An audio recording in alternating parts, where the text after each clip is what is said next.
Ladies and gentlemen, welcome to a new episode of the FinTech Hunting Podcast. We have a very special show for you today. I am joined by the amazing Dalia Ramos as my co-host, and we have a fantastic guest for you today. He is an industry thought leader, a tech innovator, a debt collections expert. Please help me welcome to the show, Jack Gordon, CEO of WebRecon. Jack, welcome. Thank you very much. It's a pleasure to be here. Well, it is great to have you, Dalia. It is awesome to have you as well, my partner. We're going to jump in, and the first question I want to ask Jack.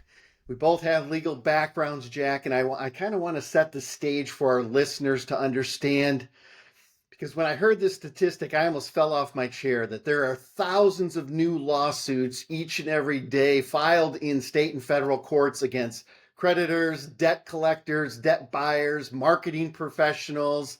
You can give kind of all the rules and regulations that come into play. But what was so disheartening is hundreds of those lawsuits are brought by repeat filers. Talk to me about this problem, what rules they're trying to claim, and then this real issue of these repeat filers. Yeah, well, so let me correct one of those things that you just listed off. There are not thousands filed every day. There are thousands filed every year. Gotcha. Perfect. Thanks for clarification.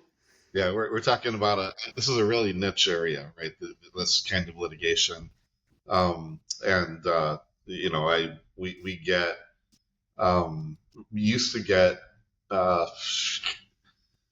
oh my gosh! You see, I'm trying to go back in my head, and my head isn't ready to cooperate.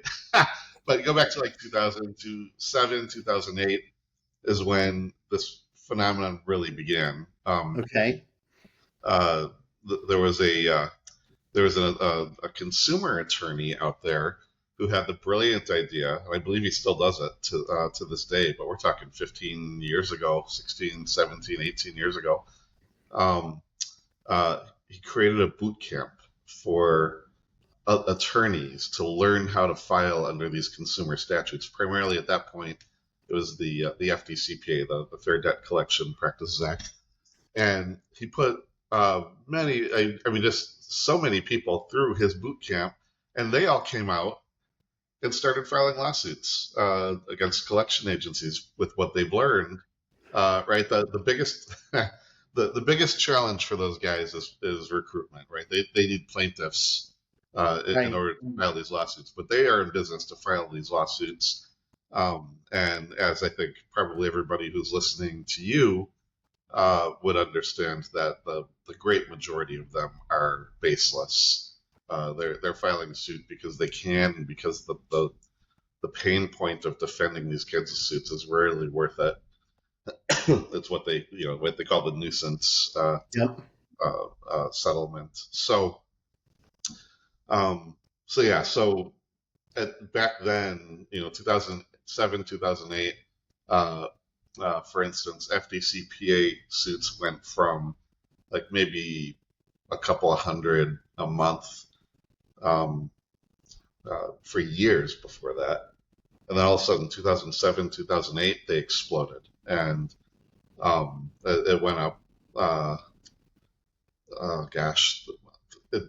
that point, it was well over 1,000 a month that were being filed, primarily in federal court. But as you mentioned, it also does happen in state, city, county courts, and frequently those get removed to federal as a matter of course. And you mentioned the nuisance, and let's talk to our audience, because I'm sure a lot of them listening, if they're in financial services, they understand these nuisance lawsuits. You don't want to go to court and fight all of them. The cost is way too high, so you end up settling, but that costs you money, even though you know you're right and you did nothing wrong. Yeah. You work with these companies, so talk to me about that, and then more importantly, tell me about what you guys are doing, what WebRecon does to help lenders, to help other people address this problem. Yeah. So listen, I'm right there with a lot of your audience, right? I ran a collection agency for a few years. It was not a pleasant experience for me. I was right in that. I mentioned a minute ago, 2007, 2008, when these things just exploded exponentially. I was in that agency, and in 2008, I got sued 3 times for the first time. Got sued 3 times, and all of them, 2 of them were completely baseless. The third one was a setup, right? No. The attorney is recording, the phone's on speaker, the attorney is right there, and he's coaching the plaintiff to say things, and you just stray a little bit outside of outside of the line on that, and boom, they've got a suit. So, pardon me. So anyway, I decided there has to be a better way to make a living after dealing with those 3 suits, and I sold my agency off, and I had this idea for this little thing here. With all these suits that are now being filed, why not track them, right? Why not give other companies a way to see if the consumers that they're communicating with have a history of filing any of this kind of litigation? And it goes beyond FDCPA. It's FCRA, it's TCPA, it's the state equivalents around the country of those laws at a state level. And we even go a little broader than that. We're just looking for anything that shows like if they're sued under the Graham-Leach-Bliley Act, which is really rare, but it happens. Stuff like that. We're looking for all of it. We're looking under every rack. We're compiling that database. And then we built tools to allow companies that communicate with consumers to screen those people to see if they have a history of filing under any of these statutes. Okay. Go ahead, Delilah. No, so I'm interested because first of all, 3 times it's got to not be fun. No bueno, Jack here. Okay. No bueno. You said 2 of them were kind of like baseless, right? But then that third one hit. Was that what caused you to kind of take a pause and say, "Hey, I'm going to tap out and sell my credit agency because you can see this happening in the future"? More than I thought. I mean, it absolutely it was So I got sued the first time, and at that one I had to sort of help. I had an attorney, but he wasn't a specialist in this, so it was his learning curve to come and figure all this out, and crafted a brilliant motion to dismiss, and we the day before that one went to trial, they withdrew the suit. Okay. But I still had a sizable. Right. You're paying all of those attorney fees to have all of that created just to fight off a baseless suit, right? Yeah. The second one came from the same attorney, different plaintiff, tried the same exact thing. That one we were able to get rid of a lot cheaper. Like a copy. Okay. Yeah. Well, the same attorney, but a copycat letter. I mean, we'll talk about that in just a moment. The third one was filed the day after we got out of that second one, and I'm like, all right, that's it. Right. I'm not doing this to myself anymore. I'm not doing this to my family anymore. And so I sold it. I was lucky to find a buyer. It was just as the economy was crumbling at the end of 2008. 2008, yep. I found a buyer, and I started working on this idea exactly because, well, to be honest, my plan A was pretty much hide under a rock for a while, go out, find a menial job, and lick my wounds and try to figure out who I'm going to be next. That plan wasn't practical because we were losing hundreds of thousands of jobs a month at that point. Yeah. Right. So entrepreneurship was my plan B here, and I had a pretty good idea of what I wanted to build. I had a little bit of experience from a previous business trying to develop software, and it turned out to be the perfect mix of Awesome. energy, right? Everything I've learned about the collection industry over the last 5 years, plus my experience developing database-driven software from my career prior to that, and I was able to kind of put it all together and somehow pull this off. And we launched it. It was a shell of what it is now. It was very, very beta, but it was a proof of concept where people could upload names, and then on the screen it would do a search and list all the names that matched somebody in our database. Right? That's really crude and wholly impractical for a company that's dealing with hundreds, thousands, millions of consumers. But it was how we started, and it got enough traction off of that we've been developing it now for 16 years, and just have a bunch of different options for people to run their consumers through that to see if they match anyone. And what we do is we really just tell them, these are the high risks, right? Before you just blindly communicate with them, at least take a look at what they've done before and make your own choices, right? I am not a lawyer, actually. Okay. So I work hard to avoid giving anything resembling legal advice to people. When I tell them, if you knew that they sued 3 companies before, 5 companies, 100 companies, how would you go forward with that account, right? That's the question that Yeah. my Exactly. You're giving them notice and giving them the information so they can make an informed decision of, do I want to do business with them? Do I not want to do business with them? You've got some really cool tech. I love what you're doing, and you do some other cool things. Delilah, I'm going to turn the floor over to you because we have heard a lot of great stuff. Yes. Oh, no. We've Don't heard believe any of it. Don't believe any of it. We've heard stuff about you, Jack, because first of all, let's start off with the booth. Okay, Yeah. booth. And this shark on the booth, which we heard that this shark, you can see it like from down the hallway when you're entering an exhibit hall, that it's that flashy and fancy. So tell us about this shark fancy booth. Okay. So once again, your information isn't quite accurate. Oh, man. But it's equally interesting. Okay. So the shark was my first mascot. I did that for the first 5 years of the company. Okay. Got it. And it was a great cartoon shark, and I played it up the best I could. But this is a relatively conservative industry, and I thought a cartoon shark was no longer necessarily the right messaging I wanted to send. Okay. Mostly because it was a marketing problem, right? Got it. I want attorneys to be my clients, Right.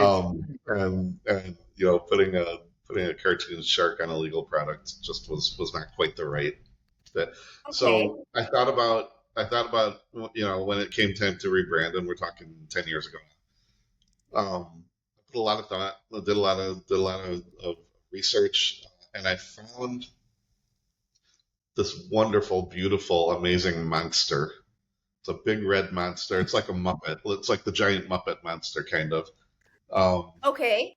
But he's got one big eye and pointy teeth, and he's standing in the booth. If you can see me, his arms are out a little more, but like this, menacingly, and that, right.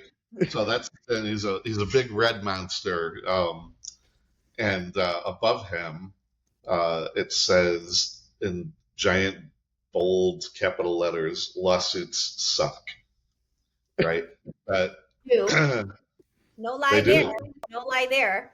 And that marketing approach has worked for you, right, Jack? Oh my gosh, I can't not do it anymore. Everybody knows the lawsuits suck monster.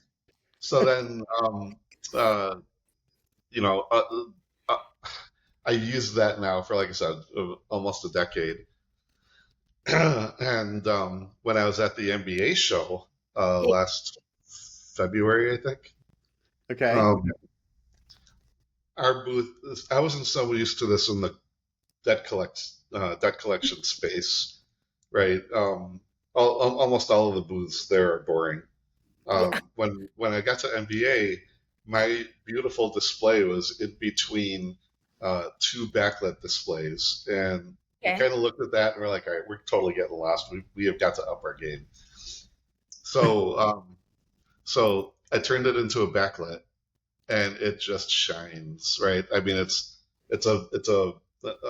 so side note, I have a side business that sells trade show displays. And I started that up because I'm my own marketing micromanager, right? I've Okay. done pretty much every bit of marketing there is to do has been me in this company, and I was really fickle, right? I would create a backdrop, and then after like two or three shows, I'm like, I can't stand this anymore, right? This isn't quite right. This font is off. This word, you know, would be better substituted Yeah. with another one, right? It's unevenly spaced. All that stuff would drive me crazy. I'm not generally an OCD kind of a person, but for that I am.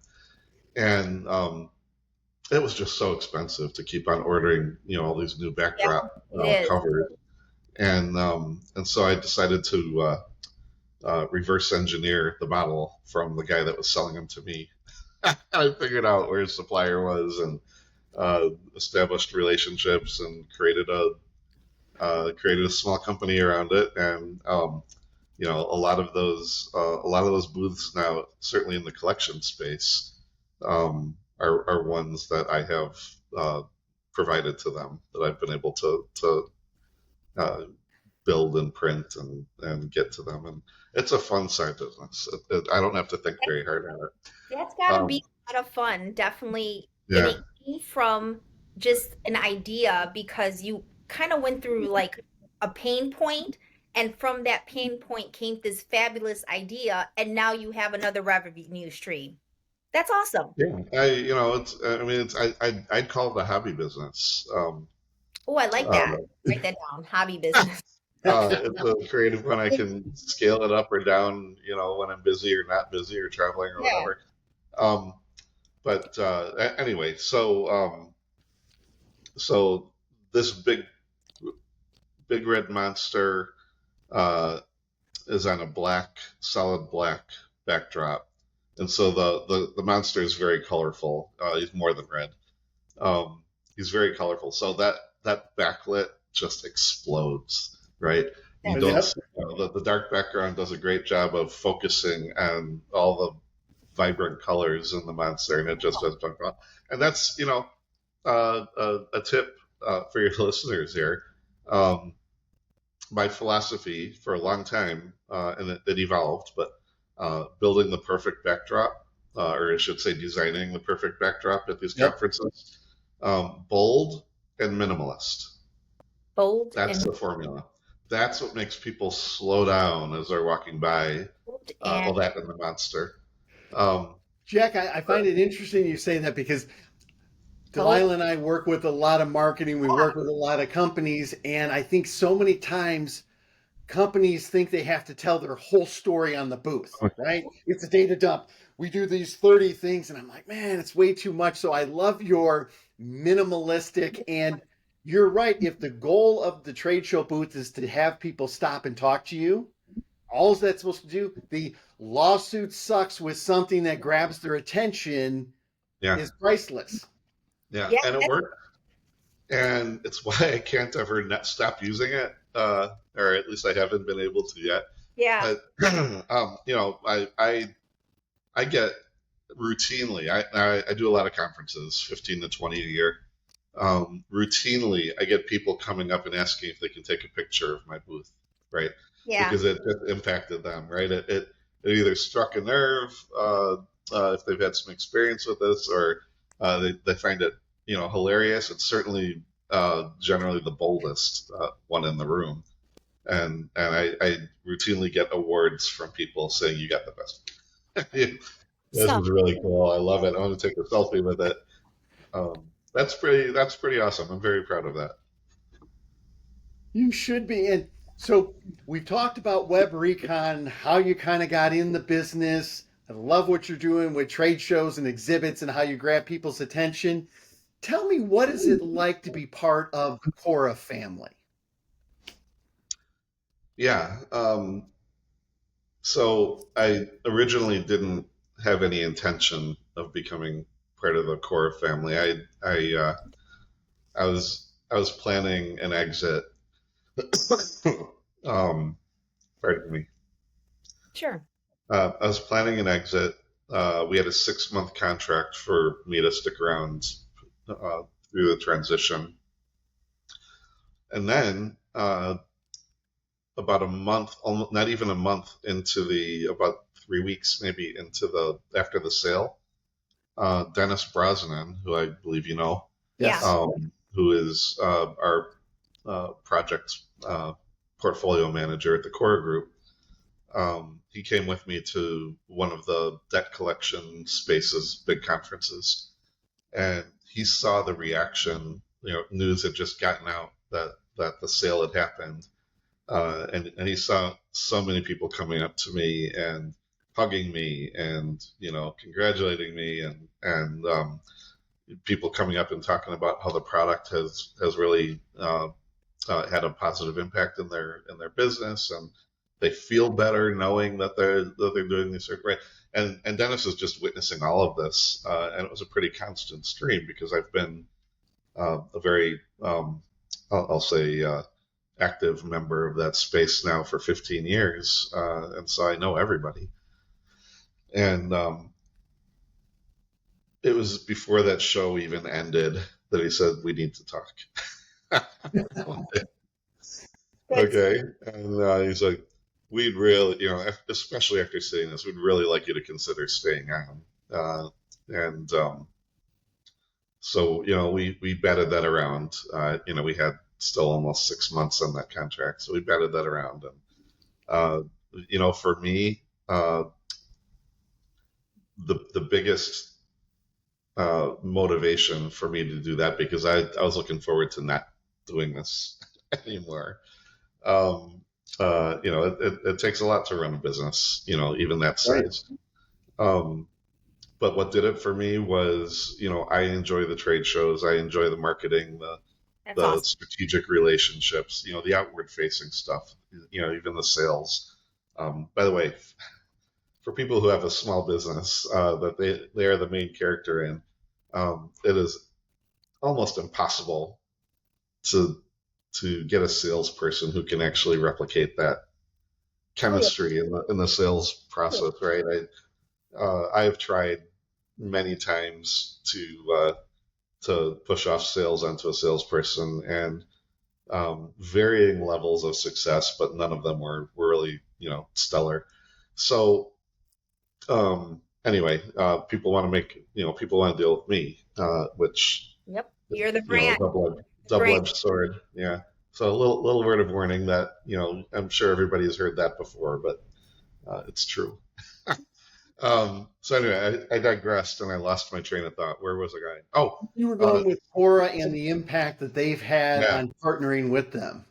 yeah. So Dennis and I, worked out something where the big deal for me was I don't want any part of operations. That's all the stressful parts, right? Right. I don't want to do it. I get it. Cora takes over HR and legal and payroll, but there's still all there's HR from a corporate headquarters, 1,000 miles away, and then there's HR, in the office Right. managing a team, and um, that wasn't for me. I didn't want to do any of that anymore. He's like, okay. He's like, okay. I mean, the place where I can really bring value isn't in managing the team at home. It's in being out on the road and still Yep. being the ambassador for this. Yep. Um, See that.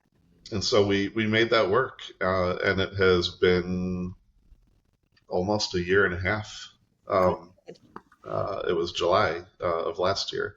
So how is it being a part of the family? It's different. Um, I went with their offer because it felt like it made the most sense to me. Plus, with advice from the broker, it seemed like a really stable and positive company. yeah. And so I went with their offer. again, it was supposed to only be 6 months for me to stick around, and then I just fell in love with the people. Right? I mean, it's a great team. That's awesome. I think you guys know George as well. Yeah. Certainly do. George Chalmers. He's ended up going with me to a lot of at least the larger conferences, and he sees the love, right, that people have for this product. And so even though we are one of the smaller companies that the core group owns, um, uh, they seem to really love it. Right? It's a good model. It's a solid model. It's for people who are in business. It's a subscription based thing, which is just a magical formula. If you've got a product that can sustain a subscription model, it is truly magical.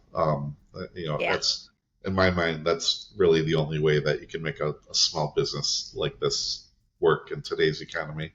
Good. Jack, that is awesome. And we could continue to go on and talk more. Dalia and I have more questions. Hopefully we'll get the opportunity to speak with you again. But if people Anytime. want to find out more about WebRecon and how they can find out about the product, what's the best way that they can get a hold of you and learn more about the product? Well, the website is simple. That's WebRecon, WebRecon.com. Okay. My email address is jack at, and then we pull a little switch, webrecon.net. Okay. Good. Okay. An important distinction, but as simple as that, jack at webrecon.net or webrecon.com. The easiest ways to get my attention, and then always happy to jump on a demo or just answer questions, go through people's models, and advise them the best I can without it straying into legal advice. Advise them the best that I can on how this kind of a service would work with their model. I do that every day of the week. Got it. Love it. Well, Jack, thank you so much for being a guest on this episode of the FinTech Hunting Podcast. Bye. Thank you.